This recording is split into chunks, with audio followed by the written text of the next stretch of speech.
అశ్వత్థామ గర్వభంగము.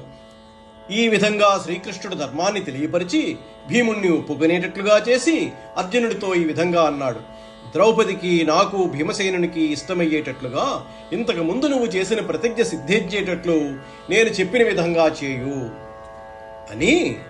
విశ్వస్తుత్యుడు శుక్రసూనుడు మహావీరుండు ఘోరాసిచే అశ్వత్థామ శిరోజముల్ తరిగి చూడాంతర్మహారత్రమున్ సస్వకీర్తి వెలుంగన్ పుచ్చుకొని పాశవ్రాత బంధంబులన్ విశ్వాసంబునన్ ఊడ్చి రోచ శిబిరోర్విభాగమున్ పాసిపోన్. విశ్వమంతా కొనియాడదగినవాడు, వీరాధివీరుడు, ఇంద్రపుత్రుడు అయిన అర్జునుడు శ్రీకృష్ణుని అభిప్రాయానుసారము పదునైన కత్తితో అశ్వత్థామ శిరోజాలు ఖండించి లోపల మెరుస్తున్న మహామణిని వశం చేసుకున్నాడు. విశాలమైన కీర్తిని పొందాడు. తరువాత కట్టిన త్రాళ్లన్నీ విప్పదీసి శిబిరం బయటికి గెంటివేశాడు. నిబ్బరపు బాలహంతయు గొప్పునన్ తేజంబు మణియున్ కోల్పోడి నతుడై ప్రబ్బినవగచే విప్రుడు సిబ్బితితో నొడలి గొప్పుసెడి వడిజనియన్.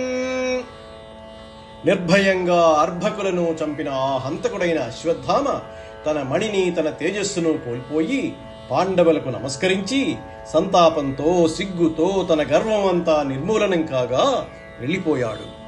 వాడి వద్ద ఉన్న ధనం అంతా తీసుకోవాలి, లేదా తల గురిగించాలి. అదీ కాదా ఇంట్లో నుంచి వెళ్ళగొట్టాలి. అంతేకాని సంపదగిన దుష్కర్మం చేసినా విప్రుణ్ణి చంపటం రాజులకు తగని పని.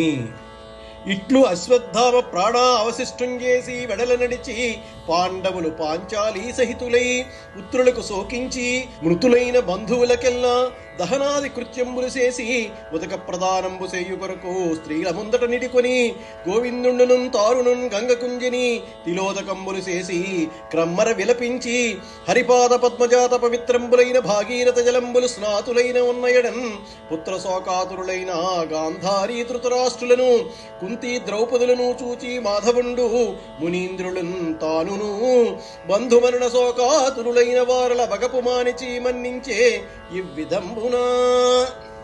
ఈ విధంగా అశ్వత్థామను ప్రాణాలతో గెంటివేసి పాంచాలితో కలిసి పాండవులు అందరూ పుత్రులకి శోకించి మృతులైన బంధువర్గానికి దహనకృత్యములు నిర్వర్తించారు. తిలోదకాలు వదలడం కోసం స్త్రీలతో కలిసి గోవిందుడు, పాండవులు గంగకు వెళ్లారు. అక్కడ తిలోదకాలిచ్చి హరిపాదముల నుండి పుట్టిన పవిత్రమైన గంగానదీ జలాల్లో స్నానం చేశారు. పిమ్మట పుత్రుల కోసం బాధపడుతున్న గాంధారీ ధృతరాష్ట్రులను, కుంతీదేవి, ద్రౌపదీదేవులను చూసి మాధవుడు మునీంద్రులతో కలిసి బంధువుల మరణం కోసం బాధపడుతున్న వారి శోకాన్ని కూడా మానిపించాడు. పాంచాలి కబరీ వికర్షణ మహాపాపక్షతాయుష్కులన్ చెంచద్గర్వుల ధాతరాష్ట్రులను చంపించి గోవిందుడిప్పించెన్ రాజ్యము ధర్మపుత్రునకున్ కల్పించెన్ మహాఖ్యాతి చేయించెన్ మూడు తురంగ మేధములు దేవేంద్ర ప్రభావంబునన్. ఈ విధంగా నందనందనుడైన గోవిందుడు నిండు సభలో ద్రుపదనందని అయిన ద్రౌపది కొప్పు పట్టిలాగిన మహాపాపం వల్ల క్షీణించిన ఆయుష్యులు గలగా దుర్మదాంధులైన ధృతరాష్ట్రనందనులందరినీ యుద్ధంలో చంపించి ధర్మరాజుకు రాజ్యం ఇప్పించాడు. విజయభేరి మ్రోయించి మహేంద్ర వైభవంతో 3 అశ్వమేధాలు చేయించి రాజులందరిలోనూ ధర్మరాజుకు గొప్ప పేరు తెప్పించాడు.